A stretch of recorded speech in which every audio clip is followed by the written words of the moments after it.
ज्ञानतिमिरान्धस्य ज्ञानाञ्जनशलाकया चक्षुरुन्मिलितं येन तस्मै श्रीगुरवे नमः। श्रीचैतन्यमनोभीष्टं स्थापितं येन भूतले स्वयं रूपः कदा मह्यं ददाति स्वपदान्तिकम्। नमः वो विष्णुपदाय कृष्णप्रेष्ठाय भूतले श्रीमते भक्तिवेदान्तस्वामिनिधिनो नमस्ते सरस्वती देवे गौरवाणी प्रचारिणे निर्विशेष शून्यवादी पाश्चात्य सतारिणे। जय श्री कृष्ण चैतन्य प्रभु नित्यानंद श्री अद्वैत गदाधर श्रीवासादि गौर भक्त वृंद। हरे कृष्णा हरे कृष्णा कृष्ण कृष्ण हरे हरे हरे राम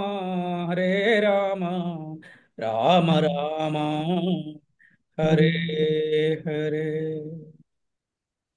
ओम नमो भगवते वासुदेवाय।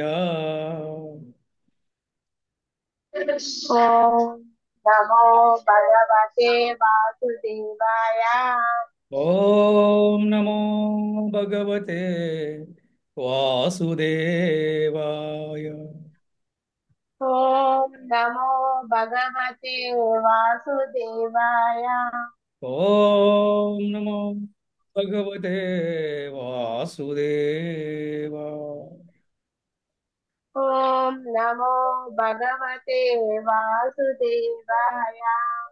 హరే కృష్ణ. భక్తులందరికీ శ్రీకృష్ణ శుభమస్తు. అలాగే ఈనాటి భాగవత కథకు వచ్చేసిన భక్తులందరూ కూడా ఆత్మీయ ఆహ్వానం పలుకుతున్నాం. హరే కృష్ణ. ఈరోజు మనము భాగవత కథలలో కృష్ణస్తు భగవాన్ స్వయం గురించి మనం తెలుసుకుందాం. కృష్ణస్తు భగవాన్ స్వయం.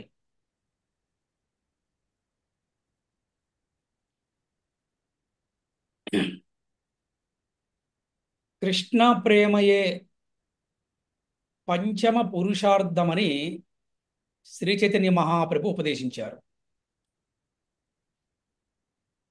అంటే వేదాల ద్వారా మనకి వ్యాస మహర్షి చతుర్విధ ఫల పురుషార్థాలు అంటే ధర్మార్థ కామ మోక్ష, కానీ ఇంకోటి ఉంది, అదే పంచమ పురుషార్థం. ఏమిటంటే అది కృష్ణ ప్రేమ. కృష్ణ ప్రేమ అనేది ఏ జీవికి కూడా ఆనందం ఉండదు, సుఖం ఉండదు, సంతోషం ఉండదు అనమాట అని ఎవరు చెప్పారు? సాక్షాత్తు శ్రీ చైతన్య మహాప్రభు ఉపదేశించారనమాట. అలాగే మనము తెలుసు, వ్యాసదేవుడు వేదాలని ఒక వేదాన్ని 4 వేదాలు రచించినప్పటికీ వారికి అంత తృప్తినివ్వలేదు. ఇక్కడ తెలుస్తుంది, కృష్ణాలీలల ద్వారానే ఏ మనిషికైనా ఎవరికైనా కూడా, మనిషికే కాదు ఏ జీవికైనా దేవతకైనా కూడా ఆనందం వస్తుందన్నమాట. అందుకని వ్యాసదేవుడి యొక్క మనస్తాపానికి కారణమేంటో తెలుసుకున్నారు నారదముని. ఒక జబ్బుతో ఉన్నటువంటి రోగికి ఎటువంటి మందు ఇస్తే ఆ జబ్బునేమవుతుందో అట్లాగే వ్యాసదేవుడు మనస్తాపానికి సరైన మందు ఇవ్వాలనుకున్నాడు నారదముని. ఏంటి ఆ మందు అంటే కృష్ణ లీలా కథలను వర్ణించమని చెప్పాడు అనమాట. ఇదే గొప్ప చికిత్స అనమాట. వ్యాసదేవునికి ఇటువంటి చికిత్స పద్ధతి కూడా నారదముని చెప్పాడు. అప్పుడే వ్యాసదేవుడికి ఆ ఒక బాధ, చింత, అసంతృప్తి అన్ని కూడా పోయినాయి అనమాట. అందుకే ఆ మహానుభావుడు ఓం నమో భగవతే వాసుదేవాయ అంటూ శ్రీమద్ భాగవత రచనను ఆరంభించారు. తనకు తెలియజేయబడిన పరమరహస్యాన్ని ఆయన ఆదిలోనే కృష్ణస్తు భగవాన్ స్వయం అంటూ జనులకు తెలియజేశారు ఆయన. అంటే ఏంటి అర్థం? కృష్ణస్తు భగవాన్ స్వయం అంటే కృష్ణుడే భగవంతుడు స్వయంగా, అది అర్థం. ఇదేంటిది? పరమ రహస్యం. చాలా మంది ఏమనుకుంటారంటే కృష్ణుడు కేవలం ద్వాపరయుగానికి చెందినవాడు, అలాగే విష్ణుమూర్తి దశావతారంలో కృష్ణుడు అవతారం ఒకటి, అదే ద్వాపరయుగంలో జరిగింది, యాదవుడుగా ఆయన జన్మించారని చెప్పుకుంటూ ఉంటారు. కరెక్టే, ద్వాపరయుగంలో ఆయన అవతరించారు. కానీ కృష్ణుడు కేవలము ద్వాపరయుగానికి చెందినవాడే కాదు. అందుకే ఉన్నారు ఇక్కడ కృష్ణస్తు భగవాన్ స్వయం. కృష్ణుడే నరసింహస్వామిలాగా అవతరిస్తారు, కృష్ణుడే విష్ణువులాగా వస్తారు, కృష్ణుడే రాముడిలాగా వస్తాడు, అలా కృష్ణుడే మళ్ళీ కృష్ణులాగా అవతరిస్తాడు అనమాట. అందుకే కృష్ణస్తు భగవాన్ స్వయం అంటూ వ్యాసదేవుడు ఈ పరమహంసని ఆదిలోనే, అంటే భాగవతం రచించే మొదట్లోనే, అంటే మనకి మొదటి స్కందంలోనే తెలియజేస్తారనమాట కృష్ణుడు భగవంతుడు అని చెప్పేసి. ఈ విధంగా అలాగే భగవంతుడి అవతారాలని వర్ణించారు మన ఆచార్యులు ఎక్కడ? శ్రీమద్ భాగవతములో, అంటే వ్యాసదేవుడు ద్వారా. అలాగా మనకి ఆ అందరికి తెలుసు దశ అవతారాలు, అంటే కేవలం 10 అవతారాలు అని చెప్పి అనుకుంటారు. కానీ ఇక్కడ 22 అవతారాలని మనకి భాగవతం వర్ణించింది. ఉం? అవతారాలు 10 అనే విషయము జన హృదయాల లోతుగా నాటుకుపోయింది. అందరికి 10 10 దశావతారం దశావతారం అంటూ ఉంటారనమాట. అలాగే వందలాది సంవత్సరాల కిందట శ్రీల జయదేవ గోస్వామి రచించిన దశావతార స్తోత్రం కూడా చాలా సుప్రసిద్ధమైంది. ఈ స్తోత్రము గౌడీయ వైష్ణవంలోనే కాకుండా భక్త జనావళిలో కూడా చాలా ప్రాచుర్యం చెందిందనమాట. కానీ విశేషం ఏమిటంటే సాధారణమైనటువంటి మానవులు విష్ణువు నుండే దశావతారాలు వచ్చాయని తలుస్తే శ్రీల జయదేవ గోస్వామి ఏం చెప్పారంటే శ్రీకృష్ణుని నుండే దశావతారాలు ఉద్భవించాయని కీర్తించారు. ఎక్కడంటే ఇది భాగవతాలు చెప్పబడింది. అంటే విష్ణువు నుండి దశావతారాలు వచ్చాయని చెప్పి అందరూ అనుకుంటూ ఉంటారు. కానీ జయదేవ గోస్వామి ఆయన ఎన్నో పాటలు రాశారు కృష్ణు మీద, గొప్ప ఆచార్యులు ఆయన. ఆయన ఏం చెప్పారంటే కృష్ణుడి నుండే దశావతారాలు ఉద్భవించాయని కీర్తించారు ఆయన. మరి ఈ విషయము శ్రీమద్ భాగవతంతో చక్కగా సరిపోయింది అనమాట. నేరుగా భగవద్ధామము నుండి దిగి వచ్చినదే అవతారమని ఆచార్యుల ఉపదేశము. అవతారం యొక్క ముఖ్య ప్రయోజనము ఏమిటి? ఎవరైనా చెప్పండి మన క్లాసులో. అవతారం యొక్క ముఖ్య ప్రయోజనం ఏమిటి?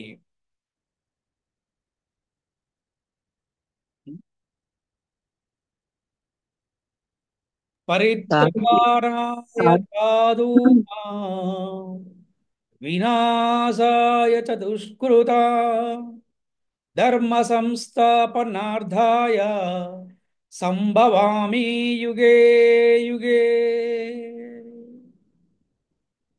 చెప్పండి, శ్లోకం అర్థం చెప్పండి ఎవరైనా. సాధువులను రక్షించటానికి, ఉమ్, దుర్మార్గులను నశింపజేయటానికి ఈ ధర్మ సంస్థాపనార్థై సంభవామి యుగే యుగే. ఎస్, సాధువుని రక్షించుటకు, దుర్మార్గులను శిక్షించుటకు, ధర్మాన్ని పునఃస్థాపించుటకు భగవంతుడు యుగ యుగాన్ని అవతరిస్తూ ఉంటారు. ఆయన చెప్పారు యుగ యుగాన నేను అవతరింతుని చెప్పారు అన్నమాట. అలాగా భగవంతుడు అవతారానికి ప్రధానమైన కారణం ఏమిటంటే ధర్మ సంస్థాపనార్థాయ. అది అవతారం యొక్క ముఖ్య ప్రయోజనం అన్నమాట. ఆ విధంగా లీల జరుగుతూ ఉంటాయి. అదే భౌతిక జగత్తులో ఉన్నట్టు జనులకు ఔషధం అన్నమాట. భవ ఔషధం అన్నారు. అంటే ఒక రోగికి మందు లాంటిది అనమాట. అందుకే కదా కృష్ణుడు అవతరించబట్టి ఈ రోజున కృష్ణులీలలు వింటూ వింటూ వింటూ వింటూ వింటూ ప్రపంచమంతా ప్రచారం అవుతుంది. ఈ రోజున కృష్ణ మంత్రము, కృష్ణనామము, కృష్ణ ప్రసాదము, కృష్ణలీలలు. మరి ఈ భౌతికమైన జీవితంలో కొట్టి మిట్టాడుతున్నటువంటి భక్తు జనులందరికీ కూడా గొప్ప ఔషధమే కదా ఏవి భగవంతుని యొక్క లీలలు, శ్రవణము, కథనము ద్వారా, శ్రవణము ద్వారా, ఆ కీర్తనము ద్వారా. మరి ఈ విధంగా ఈ భగవంతుడి యొక్క అవతారాల విషయంలో శ్రీమద్ భాగవతము కథనం ఏమిటో చూద్దాం. శ్రీమద్ భాగవతం ఏం చెప్తుంది అసలు భగవంతుడి అవతారాల గురించి ఇప్పుడు మనం తెలుసుకుందాం. అసలు అవతారాల క్రమం ఏమిటి, అవి ఏ ఏ యుగాలు జరిగాయి, వాటి ప్రయోజనం ఏమిటి అనేదే ప్రస్తుత కథాంశం. అందుకే అవతార వర్ణనం ప్రారంభిస్తూ శ్రీమద్ భాగవతం సయేవ ప్రథమం దేవః అని అంటుంది. సయేవ ప్రథమం దేవః అంటే మొట్టమొదటిగా భగవానుడు అని అర్థం అన్నమాట. అలాగా ఇక్కడ మనం తెలుసుకుందాం. అంటే భగవానుడు భాగవతం ప్రకారం ఎన్ని అవతారాలు ఆయన దాల్చాడు, ఎన్ని అవతారాలులో అవతరించారు. నేను తెలుగు చెప్పలేకపోతున్నాను. అవతరించారు తెలుసుకుందాం. చూడండి, ఇక్కడ భగవంతుడి యొక్క తొలి అవతారం అంట. మీకు చాలా చాలా ఇంపార్టెంట్. మీకు ఎవరన్నా ఇంట్రెస్ట్ ఉన్న వాళ్ళు మీరు పెన్ను పుస్తకం పెట్టుకొని రాసుకోండి. ఆ, భగవాను యొక్క మొట్టమొదటి అవతారం ఏంటంటే సనక సనందనాది నలుగురు కుమారులు అనమాట. అంటే భగవంతుడు ఒక్కడే నలుగురులాగా ఆవిర్భవించారు. అదే భగవంతుడి యొక్క తొలి అవతారం అని మనకి భాగవతం చెప్తుంది. వారిని ఏమన్నారంటే బ్రహ్మ మానస పుత్రులుగా జన్మించారు వాళ్ళు. బ్రహ్మకి వారు పుత్రులుగా జన్మించారు నలుగురు కూడా. ఏమని అంటే ప్రజా ఉత్పత్తి చేయమని బ్రహ్మదేవుడు ఆదేశించాడు వాళ్ళని. కానీ వాళ్ళు దానికి ఒప్పుకోలేదు. వాళ్ళు 5 ఏళ్ల వయసులోనే వాళ్ళు కఠోరమైన బ్రహ్మచర్యాన్ని అవలంబించారు. వారు వారు పూర్తిగా దిగంబరులుగా ఉంటారు. వారు నిరంతరము కూడా వారు బ్రహ్మచర్యని అవలంబిస్తూ భగవంతుడి యొక్క ధ్యానంలో, భగవంతు యొక్క నామస్మరణలో ఉంటారన్నమాట. వారు ఆ విధంగా వారు 5 ఏళ్ల వయసులోనే కఠోరమైన బ్రహ్మచర్యాన్ని అవలంబించారు. వారు ఒక సాంప్రదాయాన్ని స్థాపించారు. ఆ సాంప్రదాయం పేరు ఏంటంటే కుమార సాంప్రదాయం అని పేరు. ఈ సాంప్రదాయంలో సుప్రసిద్ధ ఆచార్యులు ఎవరంటే స్త్రీల నింబార్క స్వామి. స్త్రీల నింబార్క స్వామి ఈయన కూడా దక్షిణ భారతానికి చెందిన వారని చెప్పి చెప్తుంటారు మనకి. సో మొట్టమొదటి అవతారం ఏమిటంటే సనక సనందనాది నలుగురు కుమారులు. వాళ్ళెవరు? బ్రహ్మ యొక్క నలుగురు కొడుకులు అన్నమాట వాళ్ళు.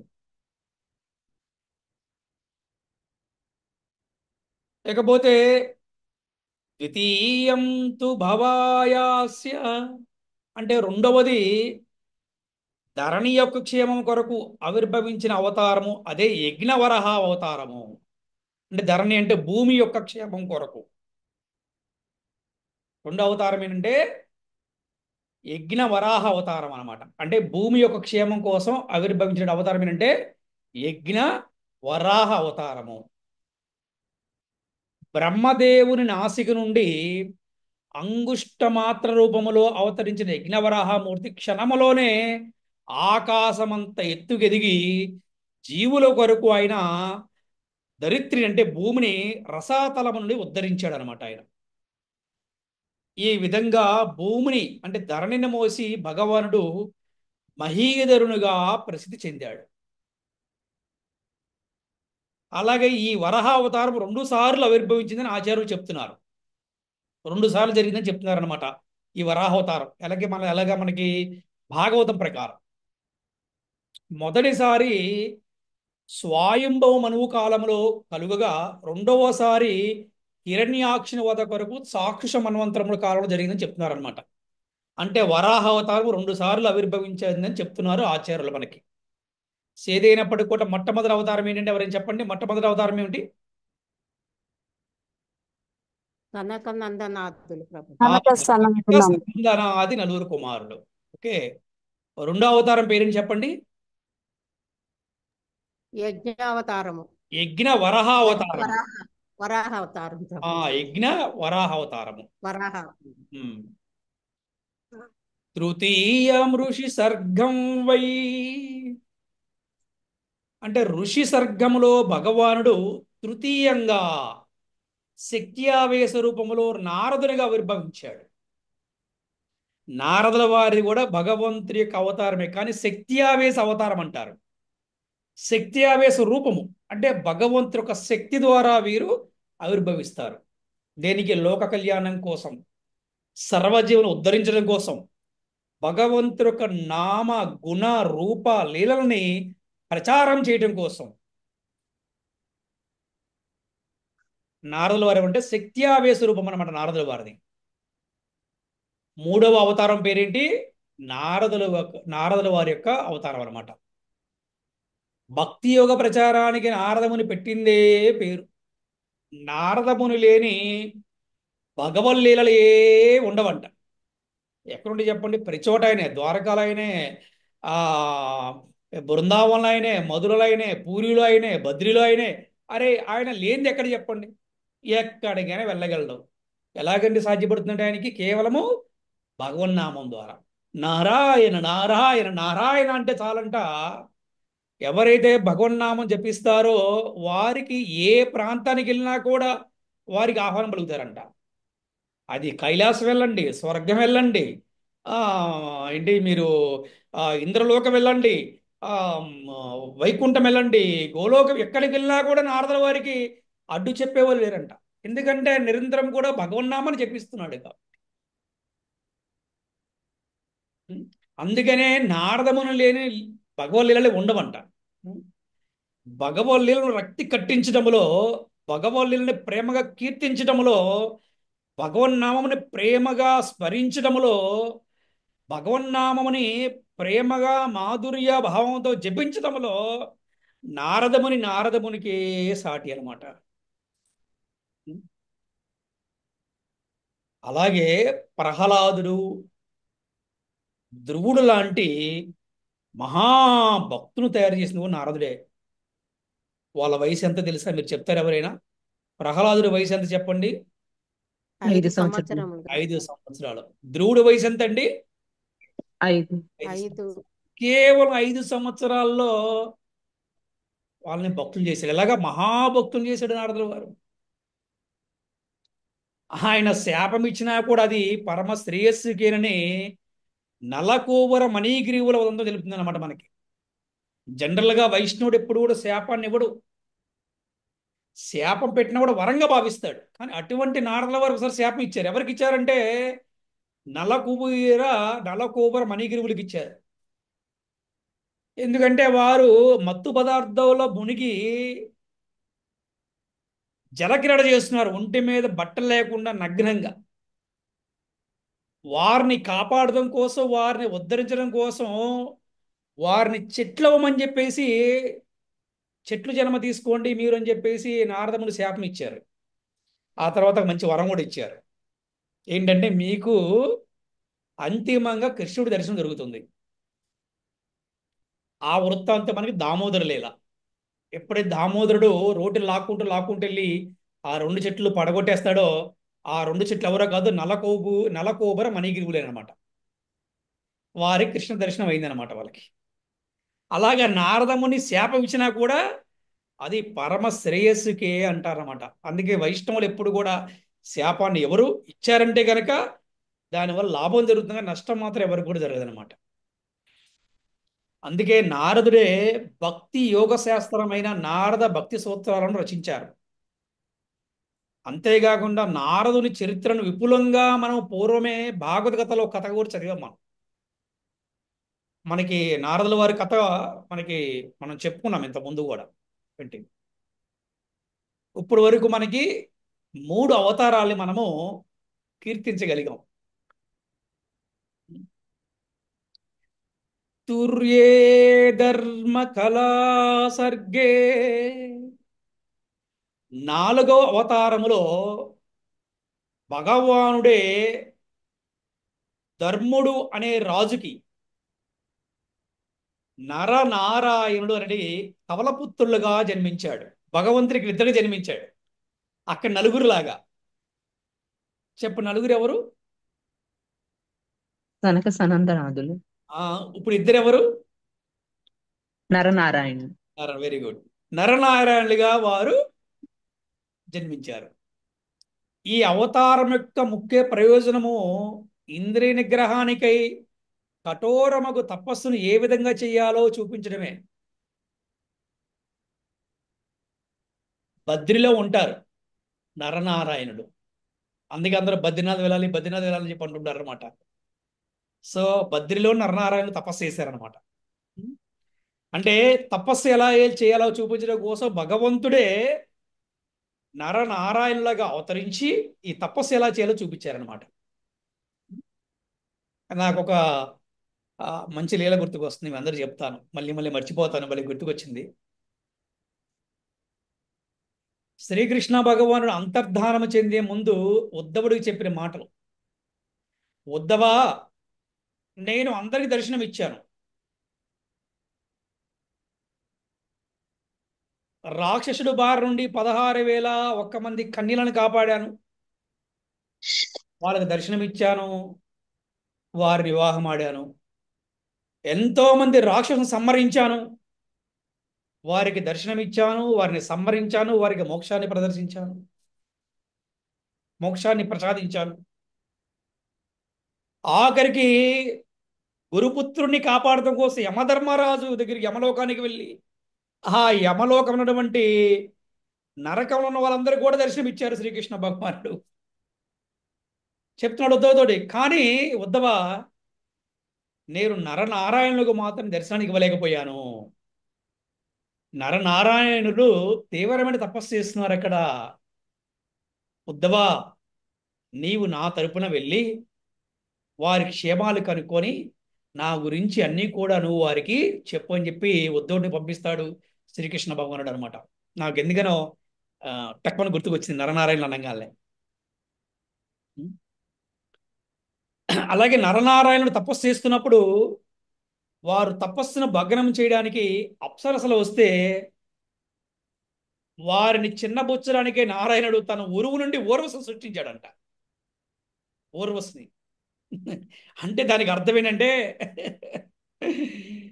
సర్వకారణ కారణం భగవంతుడే కదా. సౌందర్యమంతా తన దగ్గరే ఉంటే ఇక ఈ బాహ్య సౌందర్యానికి ఆ భగవంతుడు ఎందుకు ఆకర్షితులవుతాడు? అవునా? అప్సరసలు వస్తే ఏం చేశాడు? ఊర్వశిని సృష్టించాడు. ఏంటి దానికి అర్థం, మీనింగ్ ఏంటంటే, అరే సౌందర్యం అంతా ఆయన దగ్గరే ఉంది, ఇక ఈ భౌతికమైన సౌందర్యానికి ఎందుకు అట్రాక్ట్ అవుతాడు చెప్పండి ఆయన. ఏదో మానవులు అట్రాక్ట్ అవుతారు, కొంతమంది దేవతలు అట్రాక్ట్ అవుతారో, కానీ భగవంతుడు ఎందుకు అట్రాక్ట్ అవుతాడు? అన్నీ కూడా ఆయన నుంచే వచ్చాయి కదా. ఈశ్వర పరమః కృష్ణ సచిదానంద విగ్రహ అనాదిరాది గోవింద సర్వకారణక. అరే అన్నీ భగవంతుడి నుంచే వస్తే ఆయన ఎందుకు ఆకర్షిత అవుతాడు, ఆయన ఎందుకు అట్రాక్ట్ అవుతాడు చెప్పండి. అందుకే నేటికి కూడా నారాయణుడు బదరికాశ్రమనందు సకల జీవుల పూజను స్వీకరిస్తున్నాడు. అందుకే బద్రీనాథ్ వెళ్తారండి చాలా మంది ఇప్పుడు కూడా.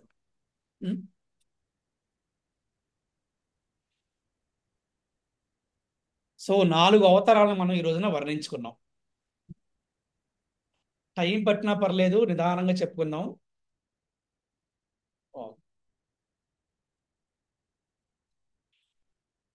పంచమః కపిలో నామ,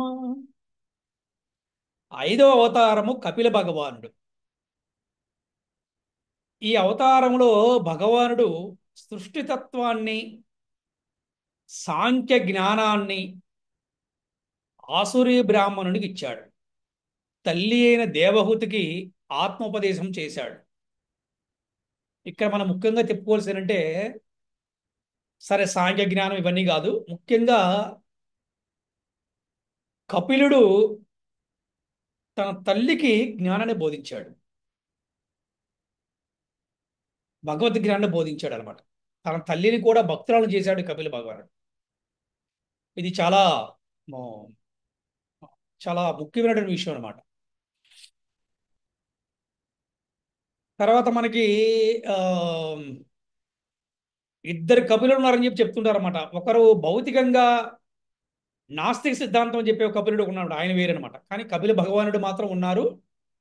భాగవతం ప్రకారం ఆ కపిల భగవానుడే తన తల్లికి కూడా ఆత్మోపదేశం చేశాడనమాట. ఈ విధంగా కపిల భగవానుడు ఉపదేశించినటువంటి జ్ఞానము భక్తి తత్వమే.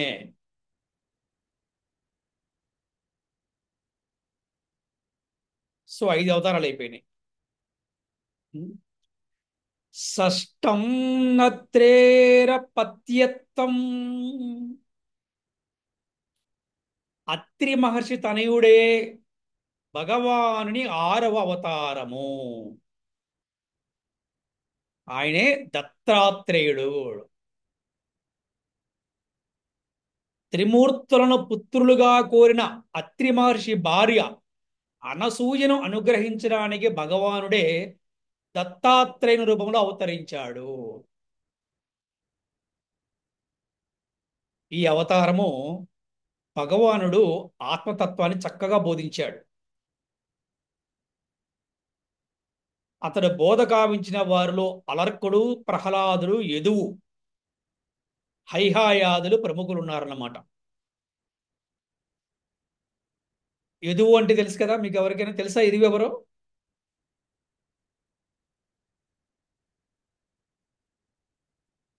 యాదవుల ప్రభు. ఆ యదు యదువు నుంచే యాదవ వంశం ఆవిర్భవించింది అనమాట. యదు వంశము అంటారు కదా. ఆ యదు వంశానికి ఆయనే ప్రధానమైనటువంటి కర్త. యదువు ఆయన పేరునే యదు వంశం వచ్చిందనమాట. సో ఆ, ఈ యదువు చాలా ధర్మాత్ముడు, నీతి నిజాయితీ ఉన్నవాడు. ఎప్పుడన్నా అంటే మన నెక్స్ట్ వస్తుంది, ఆ యాయాది చరిత్రలో వస్తుంది అనమాట యదు గురించి, అప్పుడు మనం చెప్పుకుంటాం కథ. ఇకపోతే మనకి తతః సప్తమ ఆకూత్యా, 7వ అవతారంలో భగవానుడు రుచి, ఆకూతి అనే దంపతులకు యజ్ఞునిగా ఆవిర్భవించాడు. ఇక్కడ అందరూ ఉండరు, యజ్ఞం యజ్ఞం అంటారు కదా. భగవంతుడికి యజ్ఞుడు అని కూడా ఒక పేరుందనమాట. యమాది దేవతల సహాయంతో అతడు స్వయంభవ మనవంతరములు ఇంద్రుడయ్యాడు. ఎందుకు ఇంద్రుడయ్యాడంటే భగవంతుడు చెప్తాడనమాట. అంటే ఎక్కడైతే ఆ, అవసరం ఉందో అక్కడ ఆవిర్భవిస్తూ ఉంటాడు అట్లాగా. అలాగా ఇంద్ర పదం స్వీకరించడానికి యోగ్యుడైన జీవుడు లభించకపోవడం వలన భగవానుడే ఇంద్ర పదవిని స్వీకరించాల్సి వచ్చిందనమాట. ఎందుకంటే ఇంద్ర పదవి అందరికి ఇవ్వలేరు. బ్రహ్మదేవుడు, ఇంద్రుడు, పెద్ద పెద్ద మహోన్నతమైనటువంటి దేవతలు, అంటే వారు కూడా జీవులు అంటారు, అటువంటి జీవులకి ఇవ్వబడతాయి కానీ సామాన్యమైన వారికి ఇంద్ర పదవిని ఇవ్వలేరు. అది ఎంతో బాధ్యత కూడినటువంటి పదం అనమాట. అందుకని స్వాయుంభవ మన్వంతరంలో ఆ ఇంద్ర పదవిని స్వీకరించడానికి యోగ్యుడైన జీవులు లభించకపోవడం వలన భగవానుడే ఇంద్ర పదవిని స్వీకరించాల్సి వచ్చిందనమాట. ఆ విధంగా యజ్ఞ రూపంలో అవతరించిన భగవానుడు ఆయన లోకపాలనను కొనసాగించారు. ఈ యజ్ఞ అవతార లీల అష్టమ స్కంధంలో వస్తుందన్నమాట. ఇప్పటికి ఎన్ని చెప్పుకున్నాం మనం? 7 7. ప్రభుజీ. 7 అవతారాలు చెప్పుకున్నాం. ఓకే, 840. ఓకే, ఇంకొక 2 అవతారాలు ఇంకొక నెక్స్ట్ 2 అవతారాలు కొద్దిగా పెద్దవి. ఓకే, ట్రై చేద్దాం, ఇంకొక అవతారం చెప్పుకుందాం. ఓకే.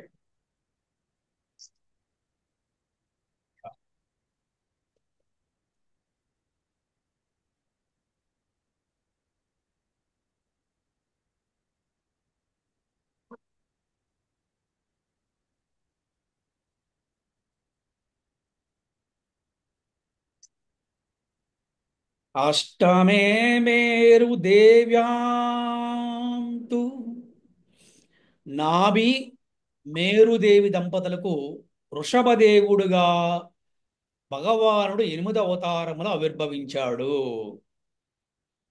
అంటే 8 అవతారం ఏంటి? వృషభదేవుడు అన్ని ఆశ్రమాల వారిచే గౌరవింపబడినట్టి పూర్ణత్వ మార్గాన్ని అతడు ఈ అవతారంలో చూపాడు. అంటే అన్ని ఆశ్రమాలు అంటే ఏంటి? మనకి ముఖ్యంగా బ్రహ్మచర్య ఆశ్రమము, గృహస్థాశ్రమము, వానప్రస్థాశ్రమము, అలాగే సన్యాసాశ్రమము. భరతుడు మొదలగు 9 పుత్రులకు అతడు దివ్యోపదేశం చేశాడు. ధీరులైన వారే సన్యాసాశ్రమాన్ని స్వీకరించి క్రమంగా సర్వులచే పూజనీయమైన పరమహంస స్థితి చేరగలరని అతడు స్వయంగా ఆచరించి చూపించాడు అనమాట. అందరూ అనుకుంటారో పిరికి వాళ్ళు చేస్తారు భక్తి, ఎందుకు పనికిరాని వాడే సన్యాసాన్ని స్వీకరిస్తా అని చెప్పి అనుకుంటారు. కానీ అలా కాదు అని చూపించాడు వృషభదేవుడు. ధీరులైన వారే, నిజంగా ఎంతో ధైర్యం ఉన్నవాడే అన్నిటిని విడిచిపెట్టగలుగుతాడు. ఏంటి, భయం ఉన్నవాడే కాదు, ఎంతో ధైర్యం ఉన్నవాడే అన్నిటినీ విడిచిపెడతాడు. సర్వసంగ పరిత్యాగి అంటారన్నమాట వారిని. ఆ విధంగా వృషభదేవుడు భరతుడు అలాగే 9 పుత్రులు కూడా ఆయన దివ్యోపదేశం చేశాడనమాట. అది అలాగే ఆయన ఆచరించి మరీ చూపించారు. అన్ని ఆశ్రమాలకి కూడా ఆయన ఒక ఉదాహరణగా నిచ్చారనమాట ఆయన. అలాగే వృషభదేవుని జ్యేష్ఠ పుత్రుడు భరతుడు. అతడు పరమ భాగవతుడు. అతడు పాలించిన కాలం నుండి ఈ లోకమునకు భరతవర్షం అని పేరు వచ్చింది. సో అందుకే మనది భారతదేశం అంటారన్నమాట, భరత భూమి అంటారు. ఎందుకంటే ఈ ఒక్క భరతుడు పరిపాలించాడు. భరతుడు తండ్రి వృషభదేవుడు అనమాట. ఈ వృషభదేవుడి నుంచే జ్ఞానాన్ని నేర్చుకొని భరతుడు అసలు ఎంతో భక్తి చేశాడనమాట ఆయన. భరతుడి గురించి మళ్ళీ మనం కథ చెప్పుకుంటాం, చాలా బాగుంటుంది అనమాట. సో ఆ విధంగా అందుకే ఈ లోకానికి భరతవర్షం అని పేరు. మనం కూడా సంకల్పంలో చెప్పుకుంటాం. మీకు గుర్తుందా? సంకల్పంలో ఏమని చెప్తారు? భరతవర్షే, భరతవర్షి అంటారు. భరతఖండే, వైవస్వత మన్వంతరే, జంబూదీపే చెప్పుకుంటారు కదా. అంటే సో అట్లాగా ఈ భరతవర్షం అనమాట. అలాగే భాగవత ధర్మ ప్రచారకులు కూడా అయ్యారు ఆయన. వారే నవ యోగేంద్రులుగా కూడా ప్రసిద్ధి చెందారు. వృషభదేవుడు విశ్వమందల రాజులకు చక్రవర్తులకు ప్రభు అయినప్పటికీ చివరికి అవధూత వేషాన్ని ధరించి దిగంబరుడుగా సర్వత్రా సంచరించాడు ఆయన. ఆ విధంగా అతడు దక్షిణ భారతదేశంలో కొంక, వేంక, కటక దేశాలలో తిరిగాడంట. ఆ సమయంలోనే అతడు అర్హుతులను రాజు అతని కర్మలను విని వాటిని అనుకరిస్తూ ఒక కొత్త ధర్మ విధానాన్ని ప్రవేశపెట్టాడు. పాపమయమైన కలియుగాన్ని అదునుగా తీసుకొని ఆ రాజు వేద నియమాలను త్యజించి వేద విరుద్ధము కొత్త ధర్మాన్ని ప్రవర్తింపజేశాడు. ఆ ధర్మమే జైన ధర్మము, ఆ సాంప్రదాయమే జైన సాంప్రదాయము. అక్కడి నుంచి జైనులు ఆరంభించారనమాట. జైనులు, మీకు తెలిసి జైన మతం తెలుసు కదా మీకు, మీరు విన్నారా? జైన మతం విన్నాం ప్రభుజీ, జైన మతం. ఎస్, వాళ్ళు కూడా ఉల్లిపాయ తినరు, వెల్లుల్లిపాయ తినరు, కాఫీ తాగరు, టీ తాగరు, 4 నియమాలు పాటిస్తారు వాళ్ళు కూడా. ఇప్పుడు మన ట్రైన్లో కూడా వెళ్తుంటే జైన్ ఫుడ్ కావాలని అడుగుతారు, జైన్ ఫుడ్ ఆర్డర్ చేయొచ్చు మనం. అంటే కానీ వాళ్ళు ఏంటి అంటే వేదానికి విరుద్ధంగా ఉంటుంది వాళ్ళ సాంప్రదాయం అనమాట. అది ఆ విధంగా నాస్తిక విధానాన్ని పలు ఇతర ధర్మాలు కూడా అనుసరించాయి. ఇది వృషభదేవుని యొక్క లీల. ఓకే, సో ఇప్పటికి మనము 8 అవతారాల్ని మనము వర్ణించాం. హరే కృష్ణ హరే కృష్ణ కృష్ణ కృష్ణ హరే హరే, హరే రామ రామ రామ హరే హరే. శ్రీల ప్రభుపాదికి జై, శ్రీల గురుదేవ్కి జై, శ్రీమద్భాగవతం की जय. हरि हरि बोल. हरे कृष्णा.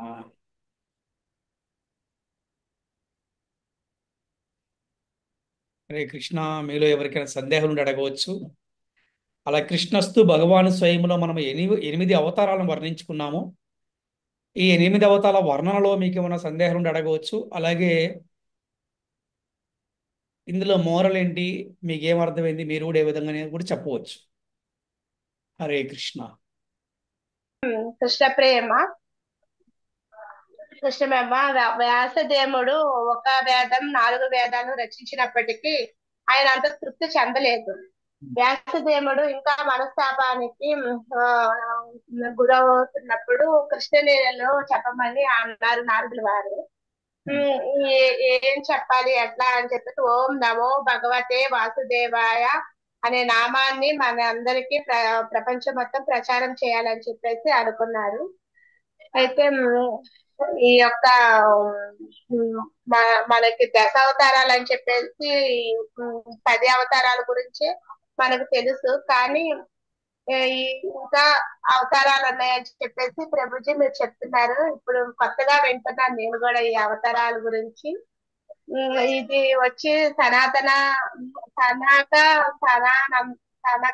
సనానందన అవతారం, బ్రహ్మ మానస పుత్రులు. వీళ్ళు 5 సంవత్సరాలకు కఠోర బ్రహ్మచర్యం చేశారు. కుమార సంప్రదాయాన్ని ముఖ్యము. నిబంధన స్వామి అని చెప్పేసి చెప్తున్నారు స్వామి మీరు. ఇంకొకటేమో యజ్ఞావతారం, భూమి క్షేమం కోసం చేశారు అని చెప్తున్నారు. శక్తి ఆవేశ అవతారం, నారదుల వారికి లోక కళ్యాణం కోసం. ఆయన మనకు నారాయణ నారాయణ భగవత్ నామమును పలకమని చెప్పారు. ఆయన నారాయణ నారాయణ అని భగవత్ నామాన్ని పలకడం మనందరికీ వివరించడం అనేది చెప్పారు స్వామి. 4వ అవతారం నరనారాయణులు, 2 పుత్రులు. వాళ్ళు తపస్సు చేయడం నేర్పించారు. బద్రిలో ఉంటారు వాళ్ళు. 5వది కపిల భగవానుడు. కపిల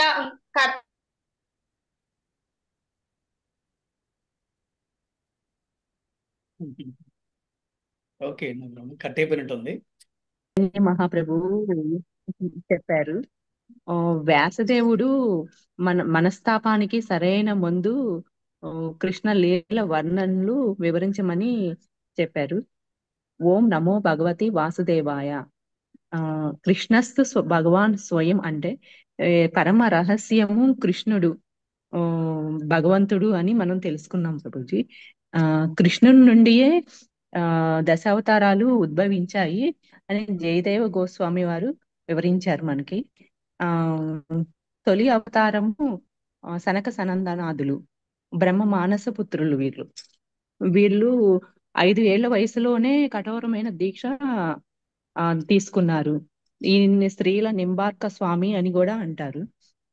యజ్ఞ వరాహ అంటే ఈ ఒక్క సాంప్రదాయాన్ని స్థాపించారు వారు, అంటే కుమార సాంప్రదాయం అని. ఈ సాంప్రదాయానికి సుప్రసిద్ధ ఆచార్యులు నింబార్క స్వామి అన్నమాట. చెప్పండి అమ్మ, మీరు ఎవరైనా సరే అందరూ చెప్పడానికి ప్రయత్నించండి. తప్పులని మీరేం ఫీల్ అవ్వద్దు, చెప్పండి అందరూ కూడా. కంటిన్యూ చేయండి. 2వ అవతారము యజ్ఞ వరాహ అవతారము. బ్రహ్మదేవుని నాసిక నుండి వరాహ అవతారము ఉద్భవించింది. అంతేనా గురుజీ? యజ్ఞ వరాహ అవతారము, అవును అవును. ధరణిని ఉద్భవించడానికి వరాహ అవతారము ఆవిర్భవించింది. నారద అవతారము, ఆయన శక్తావేశ అవతారము. ఋషి స్వర్గంలో శక్తావేశ అవతారం. భగవంతుని నామ గుణాలను కీర్తించడానికి నారాయణ నారాయణ అని నారదుడు భగవాన్ లీలల్ని వర్ణిస్తా ఉంటారు. భక్తి యోగ శాస్త్రమైన వేదాలను కూడా రచించారు. నరనారాయణుడు ఇంద్రియ నిగ్రహానికై ఆవిర్భవించారు. తపస్సు చేయటానికి ఎలా చేయాలో అని అది తెలియజేయటం కోసం నరనారాయణులు ఉద్భవించారు. బద్రీనాథులో ఉంటారు నరనారాయణులు. కపిల భగవానుడు సృష్టి తత్వాన్ని, సాంఖ్యతత్వాన్ని కపిలుడు తన తల్లికి జ్ఞానాన్ని బోధించారు. ఆత్మోపదేశం చేయటానికే ఆయన ఉద్భవించారు. ఉమ్, దత్తాత్రేయుడు అత్రి మహాపురుషుడు భార్య అరుంధతి. ఆయన పుత్రుడు ఆ, దత్తాత్రేయుడు. ఆ, యజ్ఞ యజ్ఞరూపుడు అంటే ఇంద్ర పదవిని స్వీకరించడానికి యోగ్యులైన వారు ఎవరూ లేరు కాబట్టి ఆయన ఇంద్ర పదవిని స్వయంగా స్వీకరించాడు. ఆయనే భగవంతుడు. ఓ వృషభదేవుడు అన్ని ఆశ్రమాలచే ఆ బ్రహ్మచర్యాశ్రమం, గృహస్థాశ్రమం, వానప్రస్థాశ్రమం, ఆ వానప్రస్థాశ్రమం, ఆ కన్యాశాస్త్రం. సన్యాసాశ్రమం అన్నిటినీ విడిచిన వాడే ధీరుడైన వాడు అని తెలుసుకున్నాం ప్రభుజీ. వృషభదేవుడు నూరుగురు పుత్రులను కన్నారు. ఆయనలో భరతుడు మొదటివారు. ఆ భరతుడు కంక, వెంక దేశాలలో తిరిగారు. వేద నియమాలను త్యజించి జైన మతం వైపుకు మరలారు. అంతేనా ప్రభుజీ? అంటే భరతుడు వెళ్ళలేదు యాక్చువల్గా. అంటే ఈ వృషభదేవుడు ఆయన ఆ, అంటే ఒక ఎలా అంటే నిరాడంబరగా వృషభదేవుడు ఒక ఒక యోగిలాగా ఆయన తిరుగుతూ ఉండేవాడు ఆ చివరి రోజుల్లో. దాన్ని తిరుగుతుండ చూసి ఒక రాజు ఏం చేశాడంటే ఒక కొత్త ధర్మాన్ని తీసుకొచ్చాడు ఆయన బేస్ చేసుకొని. ఆ ధర్మం ఏంటంటే వేద నియమాలకి విరుద్ధం ఆ ధర్మం. ఆ ధర్మాన్ని పేరువే జైన ధర్మం అనమాట. వాడు జైన ధర్మాన్ని ఆచరిస్తున్నారు జైన మతస్థులు. జైన్స్ అంటారు వాళ్ళు. అందరూ మార్వాడీస్ అంటే మార్వాడీస్ కదా, వాళ్ళు జైన్స్ అనమాట. వాళ్ళకి ఇప్పుడు మన గొల్లపూడి నుంచి ఇబ్బరపట్టు వెళ్ళే రోడ్లో కూడా జైన్ టెంపుల్ ఉంది వాళ్ళకి లెఫ్ట్ సైడ్ లో. ఇక్కడ జైన్ కాలనీ ఉంది గొల్లపూడిలో, అక్కడ ఒక టెంపుల్ ఉంది వాళ్ళకి. 1 టౌన్ లో టెంపుల్ ఉంది. సో జైన్స్ అనమాట వాళ్ళు. ఆ జైన మతం వచ్చిందనమాట. వాళ్ళు యాక్చువల్గా వృషభదేవుణ్ణే వాళ్ళు, ఆ దిగంబరుణ్ణే వాళ్ళు పూజిస్తారు. కానీ ఆయన బేస్ చేసుకొని ఆ రాజు ఏం చేశారంటే ఆ విధంగా ఒక కొత్త ధర్మాన్ని తీసుకొచ్చారు. ఆ ధర్మం ఏంటంటే జైన మతం, జైన ధర్మము. అది వేదాలకు విరుద్ధం ఆ ధర్మం. ఓకే, సరే, హరే వెరీ గుడ్, బాగా చెప్పారు. హరే కృష్ణ. తెలుసుకుందంటే కృష్ణస్తు భగవాన్ స్వయం, అంటే కృష్ణుడే స్వయం భగవానుడని వ్యాసుడు భాగవతం వర్ణించాడు. కానీ మనకు అందరికీ తెలిసింది దశావతారాలనే తెలుసు. కానీ భాగవతంలో మాత్రం 22 అవతారాల గురించి వర్ణించారు. జయదేవ్ గోస్వామి దశావతార స్తోత్రంలో కృష్ణుడి నుండి దశావతారాలు కాదు స్వామి, జయదేవ్ గోస్వామి దశావతార స్తోత్రంలో కూడా చెప్పారు. అందరూ విష్ణువు నుండి దశావతారాలు అనుకుంటారు, కానీ కృష్ణుడి నుండి దశావతారాలు వచ్చాయి అని వర్ణించారు. కరెక్టేనా ప్రభుజీ? అంతేనా? సాధువులను రక్షించడానికి, దుర్మార్గులను శిక్షించడానికి, ధర్మాన్ని రక్షించడానికి భగవంతుడు యుగయుగాల్లో అవతరిస్తాడు. అవతారాల ప్రయోజనం ఏమిటంటే మొట్టమొదట తొలి అవతారమే భగవంతుడు. మొదటి అవతారము సనక సనాది నందులు. వారు బ్రహ్మ మానస పుత్రులు. సనందనాది సనక సనా ప్రభు మళ్ళీ ఇంకొకసారి చెప్పరా? సనక సనందనాది ఋషులు. సనందనాథ్. ఓకే, సనక ఒకసారి చూసి రాసుకుంటాను ఇప్పుడు. సనందనాథులు వీరు బ్రహ్మ మానస పుత్రులు. వీరు 5 సంవత్సరం నుండి కఠోర బ్రహ్మచర్యం అవలంబించారు. నిరంతరం భగవన్నామంతోనే ఉంటారు. వీరు కుమార సాంప్రదాయం అనే సంప్రదాయాన్ని కూడా స్థాపించారు. రెండో అవతారం యజ్ఞ వరహ అవతారం. ఈ అవతార ప్రయోజనం ఏమిటి? భూమి క్షేమం కోసమే యజ్ఞ వరహ అవతారంగా అవతరించారు. మూడవది నారదుడు శక్త్యావేశ అవతారం అని కూడా అంటారు. ఏ లోకంలో అయినా ఆయనకి ఆహ్వానం పలుకుతారు. ఎందుకంటే మాధుర్యంగా నామం జపించడంలో నార నారదుడికే సాధ్యం అది. నాలుగోది ధర్ముడు. ధర్ముడు అనే రాజుకి నరనారాయణులుగా జన్మించారు. వీరు బద్రీలో ఉంటారు. నరనారాయణులు తపస్సు ఎలా చేయాలో మనకి అవతరించారు. తపస్సు చేసి వీరు బద్రీలో ఉంటారు. ప్రభుజీ. ఐదో అవతారం కపిల భగవానుడు. సాంఖ్య జ్ఞానాన్ని కపిల భగవానుడు తల్లి అయిన దేవహూతికి ఆత్మజ్ఞానాన్ని బోధించాడు. ఆ తర్వాత ఆరో అవతారము అత్రి మహర్షి తనయుడే దత్తాత్రేయుడు. అనసూయాదేవిని అనుగ్రహించడానికే అవతరించారు. ఈయన ఆత్మ ఆత్మతత్వాన్ని కూడా చెప్పారు. యదువంశానికి ప్రధానకర్త అయిన యదువు, ఇతను ధర్మాత్ముడు. ఏడో అవతారము యజ్ఞుడు. ఈయన రుచి ఆహుతి అనే దంపతులకి జన్మించారు. స్వయంభూ మన్వంతరంలో భగవానుడు ఇంద్ర పదవిని స్వీకరించాడు. అంతేనా ప్రభుజీ? స్వయంభూ మన్వంతరంలో కరెక్టేనా ప్రభుజీ? అవును. నెక్స్ట్ ఎనిమిదో అవతారం ఋషభదేవుడు. వీరి తల్లిదండ్రులు నాభి మేరు దంపతులకి ఋషభదేవుడు జన్మించాడు. ధీరులైన వారే అన్నిటినీ విడిచిపెట్టగలరు. వారినే సర్వసంగ పరిత్యాగి అంటారు. ఋషభదేవు కుమారుడే భరతుడు. ఈ భరతుడి వల్లే మనకి భారతదేశం అనే పేరు వచ్చినది. హరే కృష్ణ ప్రభుజీ. వెరీ గుడ్, చాలా బాగా చెప్పారు. హరే కృష్ణ. Thank you. హరే కృష్ణ హరే కృష్ణ హరే కృష్ణ కృష్ణ కృష్ణ కృష్ణ హరే హరే, కృష్ణ హరే హరే హరే రామ హరే హరే రామ రామ రామ రామ రామ రామ హరే హరే హరే కృష్ణ కృష్ణ కృష్ణ హరే కృష్ణ హరే, హరే హరే హరే రామ హరే హరే రామ హరే రామ రామ రామ రామ రామ హరే హరే హరే కృష్ణ కృష్ణ కృష్ణ హరే కృష్ణ హరే హరే, కృష్ణ హరే హరే హరే రామ హరే హరే రామ హరే రామ రామ. రామ రామ హరే హరే. శ్రీల ప్రభుపాద की जय, శ్రీల గురుదేవ్ की जय.